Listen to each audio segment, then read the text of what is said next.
Hello everyone, this is Professor Roberts and welcome to Nursing 238 Gerontological Nursing.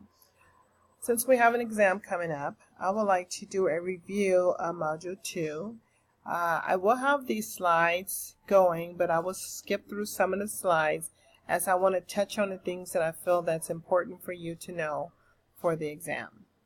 I will touch a little on promoting mental health in older adults, which is chapter 29, pages 411 through 412. I want to highlight that some of the problems that older adults may confront that challenge their emotional homeostasis, they do include the following. So illness, which can be coping. Look at related self-care demands, pain, altered function or body image, increased vulnerability to crime, illness. What about disability? How about abuse? What about sensory deficits, including decrease or like loss of a function, like hearing, vision, taste, smell, and touch?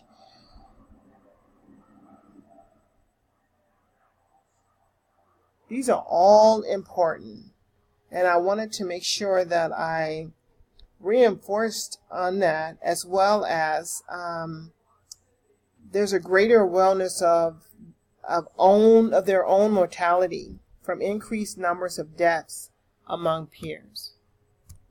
As I fast forward to this slide, I wanted to reinforce that just think about preserving mental health. People need to maintain their activities and their interests that they find satisfying.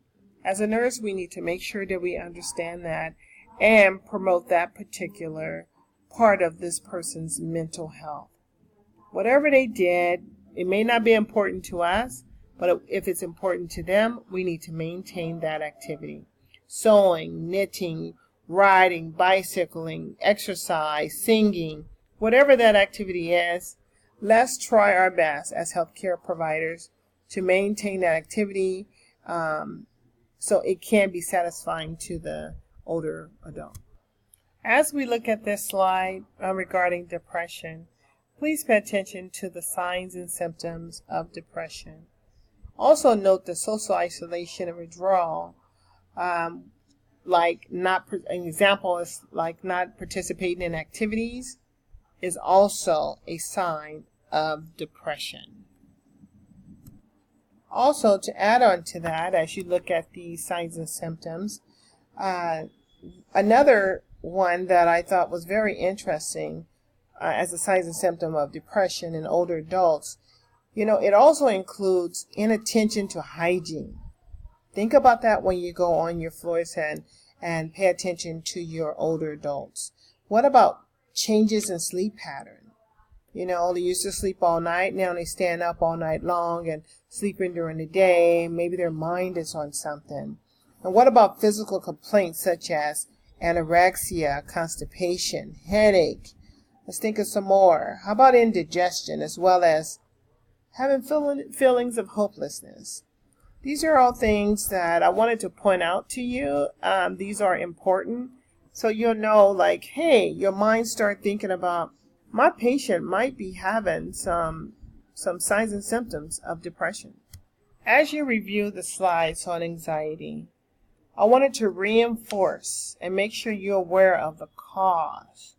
What is causing the anxiety that's making this patient, the older adult, have the clinical manifestations? If we know the cause, then we'll know how to treat it. So most importantly, what are we going to do as a nurse?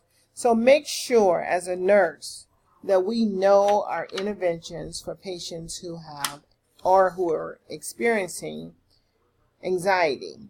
So as a nurse, we should plan our interventions specific to the underlying cause. As we review alcohol abuse with relation to what's going on with the patient and depression, I want to make sure that you guys pay attention to page 419 through 420, I believe, in chapters 29. And look at box 29-5. I want to make sure that you know the possible indications of alcohol abuse.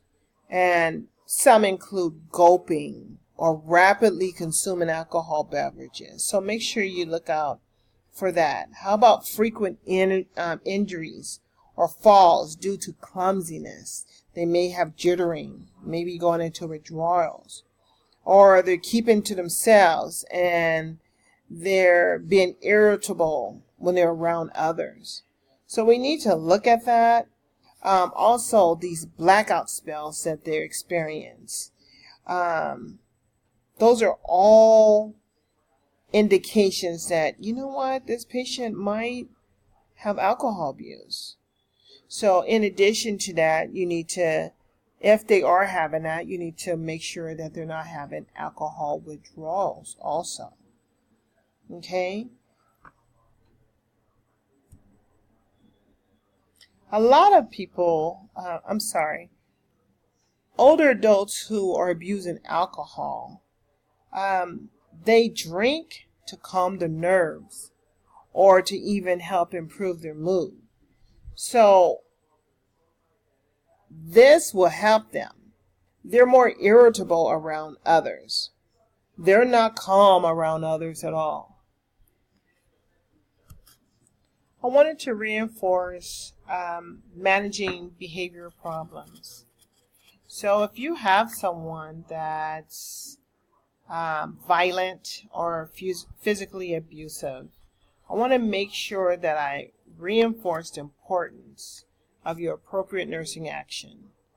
Make sure you get help to protect yourself and, of course, others. And also, remembering the patient, we want to avoid putting the person in a situation that triggers their behavior. So make sure, I want to make sure you understand this because I believe in patient safety and I also believe in nurse safety. Make sure you get immediate help to protect yourself and others. I just want to recap that all threats of suicide should be taken seriously and safety measures must be established. Make sure you implement measures to ensure the client's safety. Thank you for listening. As I said earlier, this is just a quick highlights. I didn't go over each slide. Those are for you to go over. But I wanted to give you some highlights of what I felt that was important. Blueprint will be provided for the upcoming exam, as well as an overview of the next chapters to come. Thank you for listening and have a good day. And hopefully you were able to listen to the entire presentation because it was less than 10 minutes. Thank you. Take care. Bye.